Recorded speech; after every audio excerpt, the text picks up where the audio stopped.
Good morning, everyone. It is Tuesday, May 5th.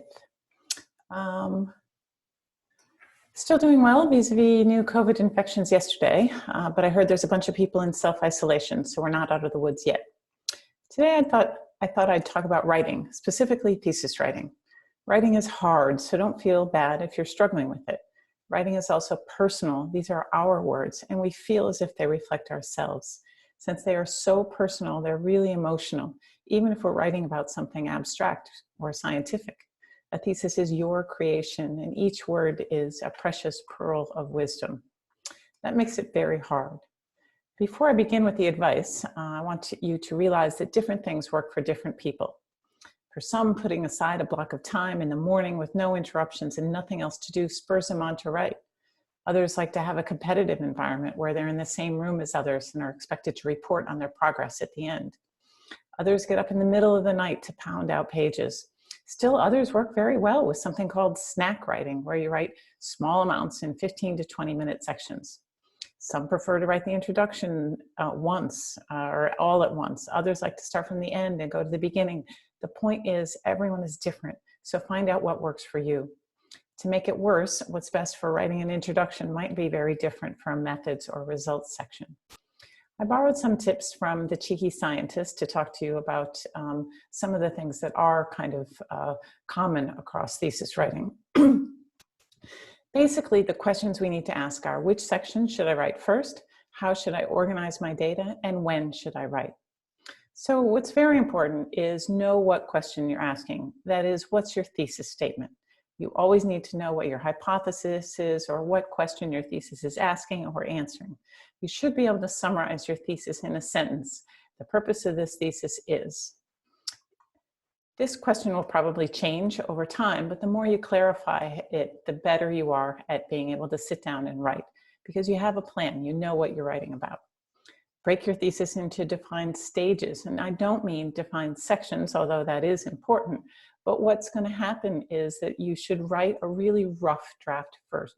Don't worry about polishing. The first stage is just to get the ideas on the paper without judging, editing, or even formatting. I write a paragraph about each paper that I'm summarizing in the introduction, what they were looking for, what they did, what they found. Most of the time, those paragraphs get edited and edited and edited so that they get down to maybe one sentence or maybe even just one word. But the purpose of the first stage is just to get the information down on paper.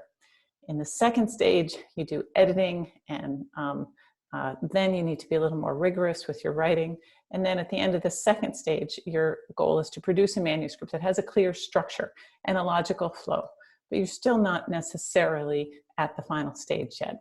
And this stage and the cheeky scientist calls it the same as I do, a polishing phase. And basically what you're doing is you're going back through, and I think about it as sanding. I keep sanding the rough edges and sanding and sanding. And if you've ever done any sanding, you know you never actually finish. You're never actually perfect. And that's going to happen with your thesis as well. Talk to your advisor and make sure that you're on the same page. Realize that you'll never feel like writing your thesis. You're never going to wake up, or most people don't wake up feeling like, yes, this is what I'm going to do. You won't be any different. Just start typing anything. Sentence fragments. Don't wait to be inspired. Go out and look for inspiration. Very often going back and looking at your data will help, or reading some of the previous literature. Don't necessarily write your thesis in order. Do some easy parts when you're feeling poorly. Do the hard parts when you're feeling good. I know it sounds counterintuitive, but it really does work. And write in whatever format works for you, whether it's short bursts or long hours.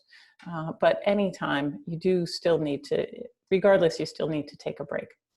Again, I think it's universal that you want to try and not be distracted. Turn off your email, your phone. Try not to check updates during your rest periods. And remember, writing is hard. The sooner you start, the easier it becomes. And a good writer is not someone who never struggles, but someone who keeps writing even when they're struggling. That's all for me for now. Take care, stay safe, and stay inside your double bubble as much as possible. Thank you.